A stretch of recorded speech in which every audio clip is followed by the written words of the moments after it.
Motorsports. How have you been sleeping? Like a baby, Bob. Because it's weird, man. It's like the dream is like during the day right now. You get the call I missed the call from Mr. Hendrick, so he left me a voicemail. I woke up to it on Wednesday morning. I told the wife, I was like, honey, I missed the call. But luckily he answered when I called him back on Wednesday morning, and since then it's been drinking out of a fire hose of just information and preparation and just a level of perfection those guys expect is really cool to see for the first 3-4 days leading up here to St. Louis. Additional questions? We'll go over here to Reed and then Lee. Reed Spencer with the NASCAR Wire. Do you think the letter you wrote 3 years ago had anything to do with the call you got, or? No. I mean, it didn't hurt, and time is a flat circle apparently, right? But I'm glad that call didn't come a couple months after that letter, because I wouldn't have been ready for it. I wouldn't have been ready for the opportunity, my maturation level, my skills behind the wheel. It's taken 6 years of grinding and stacking pennies to feel confident enough to be able to plug into this 9-car and run it to its true potential. So it's been a wild week, and I can get all sentimental and all the stuff that's attached to the letter, and my dad subbing in for Ricky Craven in '98 and all that sort of stuff. But at the end of the day, when I sit in that thing, I don't know Napa's on it or the 9 cars, number 9's on it. I'm gonna drive it like I have been driving the 7 car and putting that thing 19th in points. It's been a super fun, successful year so far, and we have a lot of work left to do and things to accomplish over there. But for the opportunity to drive for Mr. Hendrick is a once-in-a-lifetime opportunity. We go to Lee and then Dave. Lee Spencer, CashFence.com. I'm kind of curious, can you share what Rick said to you, what he said on the message? Yeah. So it was just like, hey, Corey, it's Rick Hendrick here. Just wanted to let you know that, excited that you're filling in under these circumstances. Appreciate the help, and I know you're going to do us a good job. I was thinking about this, and there's a couple young people in here that might be playing NASCAR video games growing up. Like the NASCAR, 2004, 2005, I feel like you would start your career mode in like the bottom team, and then you'd like get the call up for the next team and the next team.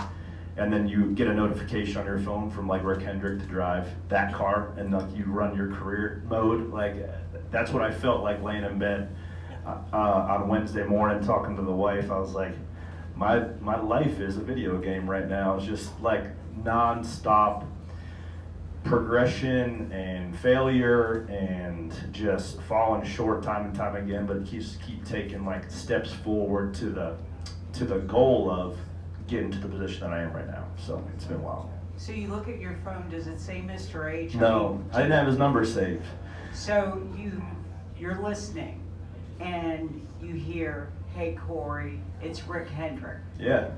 I mean, just to hear it's Rick Hendrick. Yeah, so, Tuesday night, Dickerson was the one that called me and said, hey, well, he texted me at about noon on Tuesday, like, if this happens, you're going to fill in. And I was like, are you punking me? Don't punk me right now. And he's like, no, it's happening. So he called me. I was actually downtown in NASCAR, like, recording the podcast, and Jeff calls me and says, hey, it's happening. Get with Alan, get the seats, get the whole thing, and, like, you get this. There was a lot of like self-doubt that crept in that night of just like, can you do it? Like this is like put up or shut up, right? And you're wrestling around, and you're like wrestling these emotions of like scared and nervous, and then you wake up on Wednesday morning, you go to the shop, and you walk in there for the first 5 minutes, and you realize like just the collective focus of that group of like what their goal is to win races and championships, and it is palpable. You can walk through the lobby and you can tell why they're so successful. So after the more time I spent in there, I got there about 7:15 on Wednesday, spent about an hour and a half with Alan and his engineers and walked through the shop, and then about after 8:30 we went to the simulator, spent some time there, and just started looking at how those guys, obviously the difference in setups was interesting to drive and feel out and see how William, just the tendencies of how those guys drive, of braking techniques and steering wheel angle and things like that was something that I've never had access to. So it was good for me to have kind of a high water mark to just try to go chase and try to hone how I attack this racetrack and how I changed how I attacked this racetrack by just looking at how other guys did. So I can see how I left with much more confidence Wednesday of seeing the process and just the system that those guys have, that you could plug in somebody with good talent, and then that's how they become great in those, like in the process with those tools and resources, become, those guys build champions for a reason, because they can extract the very best, and then even more so. So it's pretty impressive to see. And man, I've been here 3 days, right? And I'm gonna be like my philosophy of how I approach a weekend, how I prepare, how I am going to engage with my team, Inspire going forward is gonna change. And I think I'm gonna be able to come in there and just apply and share some of the things I've learned over the course of the week with Sparks and Roy and the 77 team as well. And I think we're all gonna be stronger for it. You said on the podcast, and you said earlier to Reed, that you would not have been prepared for this position. What is the difference between Corey then and Corey now? Man, a lot. Kids will do it.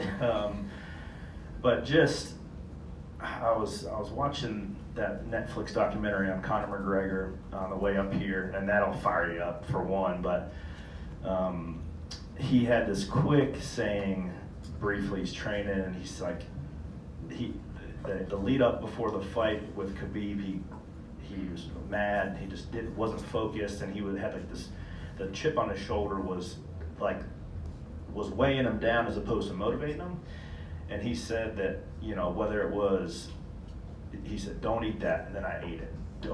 I'm gonna wake up at 6 o'clock, and then you don't wake up at 6 o'clock. I'm gonna go work out at this time, and you don't go work out at this time. So you string together these defeats, like these mental defeats, and then you don't feel confident that when the big challenge comes that you can rise to the occasion. So the last 6-8 months, maybe a little less than that, probably 6 months, have been like me preparing for today, just not knowing if it ever come. It would just be like getting rid of those small defeats of, if you're gonna wake up at 5:30, you're waking up at 5:30, not 5:32. If you're gonna work out at 7, you're getting there at 6:58, and leaning into the word, and just not making excuses or exceptions to the pursuit of the person that you want to be, not the person that you are, the person that you're striving to be. So, and then you go to Hendrick, and then you see that there's 500 people over there that have the same mentality, and it's like, okay, that's why they're so freaking good. I'm gonna go over here to the left to Dave, and then Claire and Daniel. Dave Moody, MRN and SiriusXM NASCAR Radio. You've spoken to it to some degree, but when this new car came out, you expressed the hope that it would bring the middle closer to the front and the back closer to the middle. It certainly has. But after 72 hours now in the Hendrick system, can you speak a little bit now about the difference between the haves and the have-nots in this sport and how dramatic it still may or may not be? Yeah, Dave, it's I thought that I knew what we didn't have at Spire, but I had no idea. And there's tools that those guys have that are probably intellectual property specific to Hendrick that even some of the other teams don't have. But the biggest thing that I noticed was just the people and the attitude of just like the pursuit of perfection. So they have all the key partner teams across all the OEMs have the same data, but they have an unbelievable way of delegating and taking and compacting and making it just digestible, whether it's for a driver, whether it's for an engineer, whether it's for a crew chief. And I think the fact that they have 4 incredibly strong teams individually raises the tide for those guys, right? Because when you're sitting in the simulator and William Byron ran a 33:20, and if you're running a 33, 35 with the same setup, you know you got a 10th and a half in your butt and you got to go find it. And then when I go run a 33.20, William next time is going to want to run a 33.19. It's just like there's always a consistently raised watermark on the driver's end. There's always a consistently raised watermark on the crew chiefs of trying to build the best setups, the engineers trying to figure out the best strategies. So like the inner team competition is, I think, one of the biggest things. And I think there are several teams that have that, and the healthy ones are certainly evident. But it's not like, it's just the overall, like the structure. We have the same. We have a Hawkeye. We have Ferro Arms. We have, you know, all the things that do the same stuff that Hendrick has, but the depth of people, the collective focus of the goal and the mission is noticeable and it's evident, and you know, it's a different world. It's a different world. I texted Dickerson, and Dickerson spent, you know, a decade over there with Alan and spotting for Kyle Busch, and he's been a big somebody I've leaned on this week of just like, and also the last 6-8 months of just trying to help me learn how to be a professional. And you go over there and the entire group is just as professional as it gets. But I texted Dickerson after Wednesday, after the simulator and all the stuff. I said, I can't believe Spire and Hendrick race in the same series. Like, we are closer to a good truck team, I think, than we are. If that's what a cup team is, like, holy cow, we got a long way to go. But it's fun sometimes to carry that chip on your shoulder and try to be the ones that are beating the Goliaths. But it's definitely a cool opportunity and cool week this week to be one of the Goliaths sitting in one. So we'll see how it goes.